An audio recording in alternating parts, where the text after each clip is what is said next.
നമസ്കാരം. തൃശ്ശൂർ ജില്ലയിലെ ഗുരുവായൂർ മണ്ഡലമാണ് നമ്മൾ ഈ വീഡിയോ അനലൈസ് ചെയ്യുന്നത്.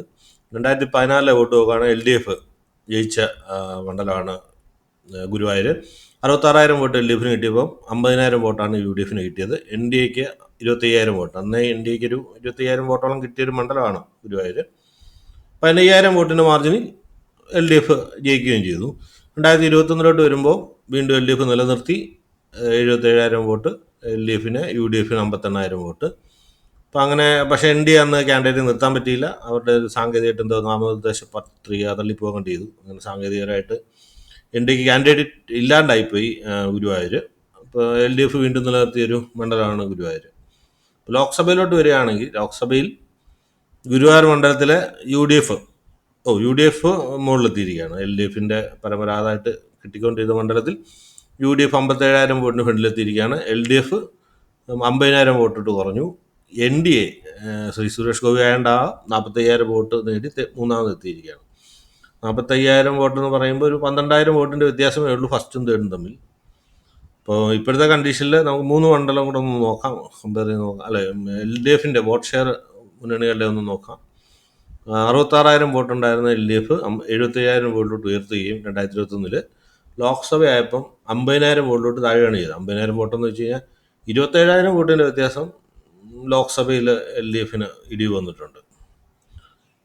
ഗുരുവായൂരിലെ UDF 50,000 വോട്ട് 2016 നിന്ന് 2021 58,000 വോട്ട് നേടുകയും അത് തന്നെ ലോക്സഭയിൽ സെയിം 58,000 വോട്ട് തന്നെ നിലനിർത്തുന്നുണ്ട്. അപ്പോൾ ഒരു UDFൻ്റെ ബേസ് വോട്ട് 58,000 വോട്ടുണ്ട് എന്നുള്ളത് നമുക്ക് ഒറ്റ നോട്ടത്തിൽ അത് മനസ്സിലാക്കാം. പിന്നെ NDAയുടെ കാര്യം കറക്റ്റായിട്ട് അനലൈസ് ചെയ്യാൻ പറ്റില്ല. കാരണം 25,000 വോട്ട് 2016 ഉണ്ടായിരുന്നു. പക്ഷെ 2021 സ്ഥാനാർത്ഥി ഇല്ലായിരുന്നു.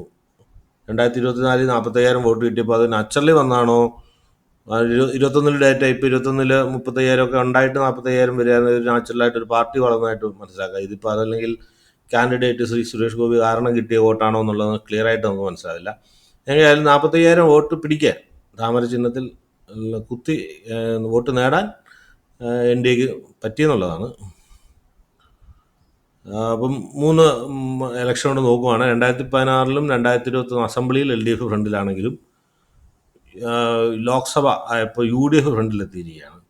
അതേപോലെ UDFൻ്റെ ഒരു സെക്കൻഡ് സ്ഥാനത്ത് ഉണ്ടായിരുന്നു. അവർ ഇമ്പ്രൂവ് ചെയ്ത് 21 അവർ ഇമ്പ്രൂവ് ചെയ്ത് 58,000 വോട്ട്, 60,000 വോട്ട് UDFന് ഇപ്പോൾ ഒരു കൺസിസ്റ്റൻ്റായിട്ട് അവിടെ ഉണ്ട്.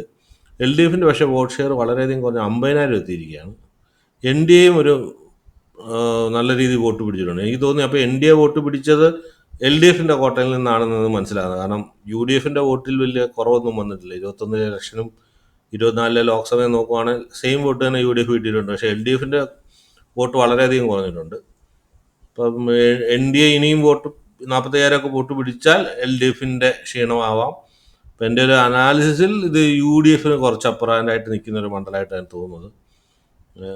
NDA ചിലപ്പം 40,000 പിടിച്ചാൽ പോലും LDFനായിരിക്കും ക്ഷീണമെന്നാണ് ഈ വോട്ടിംഗ് പാറ്റേൺ കണ്ടിട്ട് ഒന്ന് മനസ്സിലാവുന്നത്.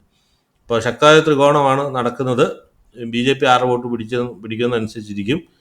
എങ്കിലും BJP LDFൻ്റെ വോട്ട് പിടിക്കുമെന്നാണ് എനിക്ക് തോന്നുന്നത്. അങ്ങനെ ആകുമ്പോൾ UDFന് ഒരു വിജയ സാധ്യതയാണ് കാണുന്നത്. പുതിയൊരു മണ്ഡല അനലൈസ് കൊണ്ട് വരുന്നതായിരിക്കും.